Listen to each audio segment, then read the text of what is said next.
dalam keadaan susah gitu kan, atau ekstrimnya sih bermain-main jadi orang susah ya kan. Nah sekarang nih kita akan mentransmutasikan kehidupan kita kan.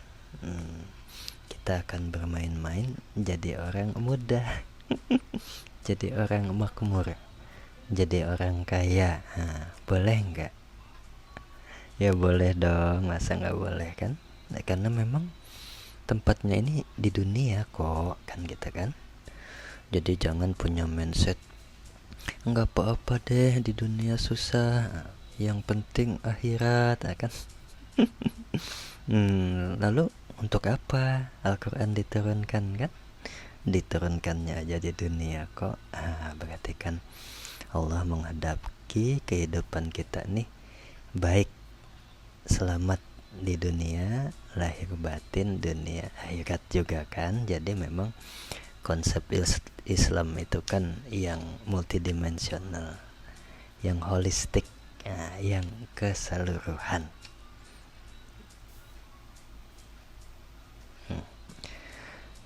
Kalau kita berbicara tentang kemakmuran atau kekayaan atau keberlimpahan, terserahlah masing-masing bahasanya apa. Ada juga yang nggak mau sombong mungkin menafsirkannya dengan kata keselamatan kan gitu kan, supaya lebih bijak. Padahal kan sama aja ya. Nah jadi yang harus diperhatikan itu 3 poin. Nah, ini kenapa sih kita bikin 3 aja kan? Supaya mudah kan. Sebenarnya sih bisa 7, 10, 50, tapi kan kebanyakan kan nanti nelennya juga susah. Tapi kalau cuma 3, tetapi kita serius, kita mampu mengkonsumsi, kita mampu mengunyahnya kan, jadinya manfaat kan. Percuma ilmu tinggi-tinggi tapi nggak bisa diaplikasikan. Nah kalau ini kan mudah, semua bisa kok. Nah ini memang sudah kita rancang supaya mudah buat semuanya kan. Jadi sukses dan kemakmuran tuh bisa buat semua orang kan. Nah di situ balik lagi, yang harus diperhatikan yang paling pertama adalah masalah resistensi. Nah ini saya agak-agak ekstrem sedikit kan mengumpamakannya, karena memang benar begitu adanya kok. Resistensi adalah neraka. Karena itu menempatkan manusia dalam keadaan siksaan. Neraka batin, nah itu yang harus kita waspadakan. Nah tinggal masih mau nggak kan, atau mau berpindah kan. Nah itu oke ya, nggak apa-apa ya bahasanya agak-agak ini sedikit kan, supaya paham gitu kan, supaya membekas. Kita lanjut.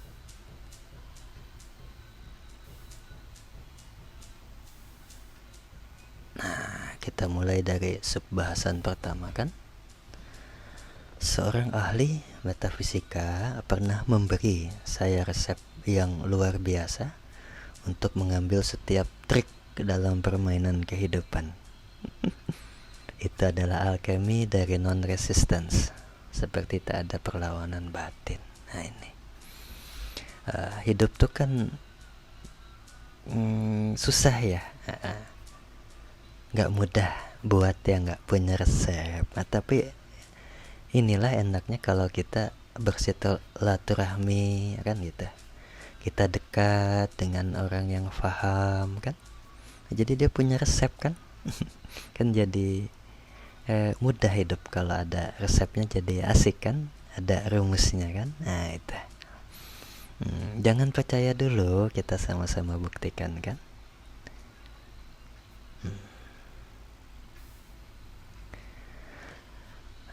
Dia memberikannya dengan cara simpel ini.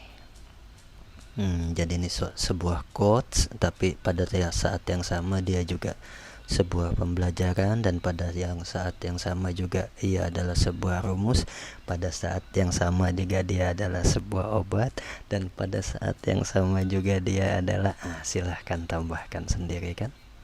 Ini yang disebut holistik dan multidimensional itu seperti ini.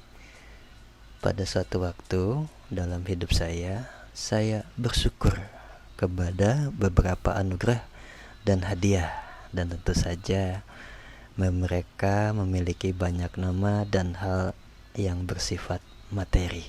Ya, ini kan bisa apapun kan yang didatangkan dalam kehidupan kita. Nah, seperti orang kerja sebulan lembur, dapat gaji, dapat bonus kan, dapat uang, atau usaha jualan, dapat profit, dapat keuntungan kan.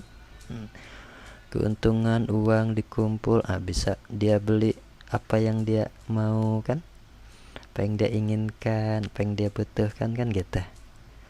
Misal apa, rumah baru kita kan, atau liburan ke tempat eksotik, 10 destinasi unggulan, misalkan kan. Atau ya mobil baru. Karena kalau kita dalam ranah materi, ya memang kita agak matre. Matre itu kan nggak apa-apa kan. Yang nggak boleh itu kan materialistis, apa-apa diukur dengan materi kan. Karena memang nggak semua bisa diukur dengan materi gitu kan. Karena yang mahal itu kan yang ikhlas kan. Nah itu. Kita lanjut lagi. Ada teman baru gitu kan. Ada misalkan kalau teman saya tuh pacar baru, itu kan. Seneng banget ya kan. Atau teman baru kan, bisnis baru, perkumpulan baru gitu kan. Semua yang serba materi-materi kan. Jabatan baru gitu kan. Semuanya serba materi, karena kita hidup di alam materi. It's okay, sah-sah aja kan. Oke ya, sampai situ paham kan? Kita lanjut. Tetapi saya bersyukur pada setiap peristiwa dan hal. Tetapi saya memberikan setiap peristiwa dengan nama yang sama. Semuanya adalah anugerah, baik itu positif dan negatif. Kita pahami dulu kan paragraf selanjutnya kan. Jadi di sini itu bagaimana kita memindahkan fokus kan, dari tadinya fokus bersyukur itu adalah kepada materi, kepada benda, kepada nominal, kepada uang dan lain-lain, terhadap hadiah yang telah kita dapatkan, terhadap apa yang kita punyai kan. Itu gampang kan, semua orang kan biasanya juga seperti itu kan. Tapi walaupun ada juga sih yang sudah dapat tapi nggak bersyukur juga ada, nggak 1-2. Saya juga kan kadang-kadang begitu ya. Tapi kan kita lanjut lagi kan bahasannya.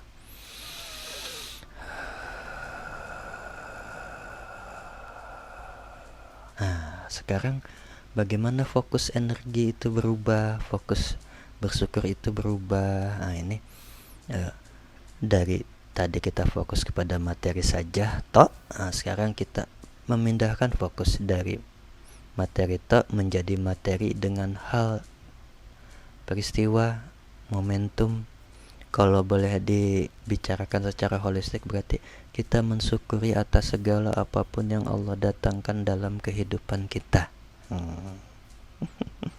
baik yang positif atau negatif.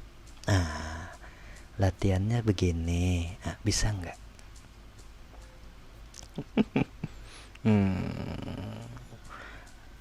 Habis kerja capek-capek kan, kerjain proyek kan itu. Proyek selesai, dapat uang kan. Alhamdulillah kan, semua orang bisa kan. Uang dapat, badan sakit. harus diopname, harus dirawat. Sudah biaya, sakit juga badan kan, keluarga hancur, hubungan putus karena nggak ada waktu kan. Nah itu negatif terjadi kan.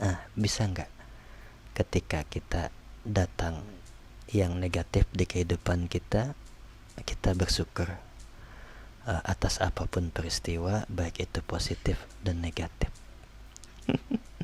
Nah, ya memang bukan buat semua orang kan. Tiba-tiba kena tipu, uang dibawa kabur 100 juta lagi kan, atau 200, 300 juta. Itu kan. Ini yang berat kan. Nah itu, bisa nggak kita bersyukur untuk semua apapun yang didatangkan kehidupan kita, baik itu positif dan negatif. Ya memang nggak mudah, bukan buat semua orang. Kalau semua orang bisa melakukannya, nggak ada tuh orang susah. Orang bisa kaya semua, bahagia semua tuh. Nah, karena dia terus melakukan perubahan energi, terus melakukan transmutasi energi kan, yang sifatnya multiple, sesuai dengan sifatnya Tuhan kan, berkembang tanpa batas, bertahap, tanpa atap kan. Nah itu latihan sederhananya kan seperti ini. Jika saya mengalami kegagalan, saya mengasumsikannya dengan sukses dalam nama Allah Subhanahu wa Ta'ala kan.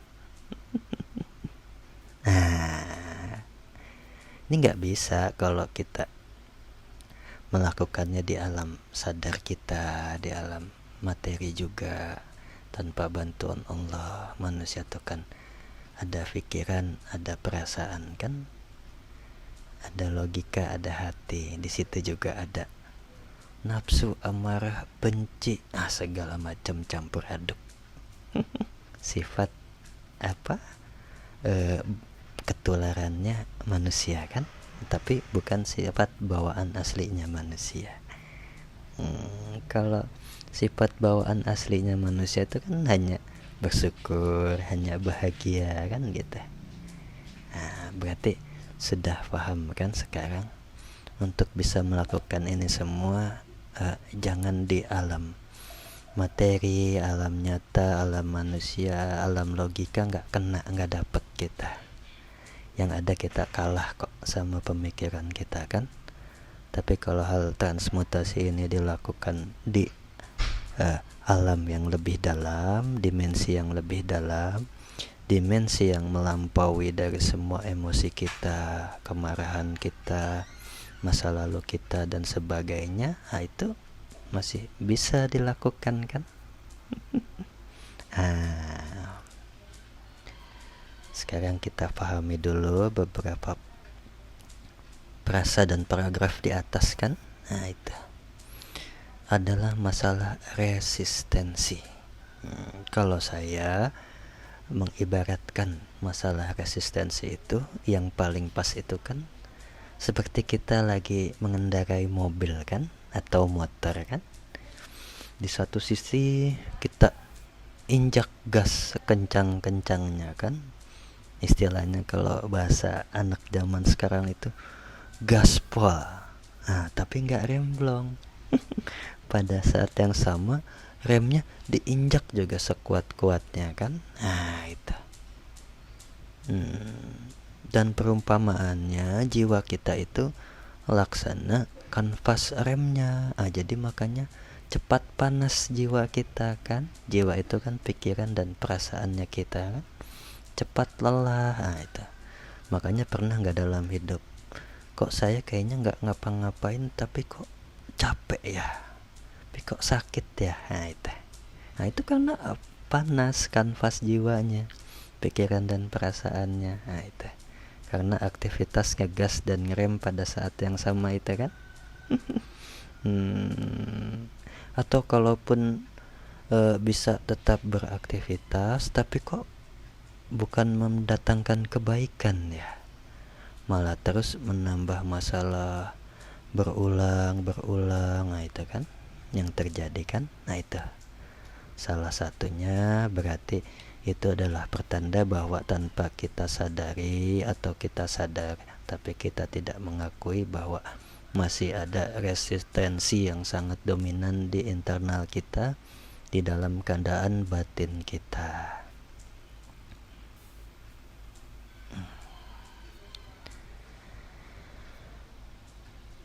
Nah, kita lanjut pada paragraf selanjutnya ya. Nah, ini ayat dari Quran yang sangat terkenal kan, dan bahkan saya menyarankan ini menjadi ayat yang ditanamkan dalam batin kita, pikiran dan perasaan kita, top 10 ayat kan. Nah itu Quran surat Ibrahim ayat 7 kan. Dan ingatlah ketika Tuhanmu memaklumkan kan, sesungguhnya jika kamu bersyukur pasti kami akan menambah nikmat kepadamu, dan jika kamu mengingkari nikmatku maka sesungguhnya azabku sangat pedih. Kalau kita artikan di yang sudah beredar ya di kehidupan, di masyarakat, ya gampang dong kan itu. Kita jadi seperti kebanyakan orang. Ya kalau kita dapat cuan, nah kita bersyukur, nanti Allah tambah kan gitu aja kan. Kalau kita dapat kebahagiaan, nah kita bersyukur, nah itu. Nanti Allah tambah, nah itu. Tapi pada kenyataannya kan enggak selalu terjadi kedemikian kan. Itu karena kita tidak memahami ayat ini secara lebih dalam. Di situ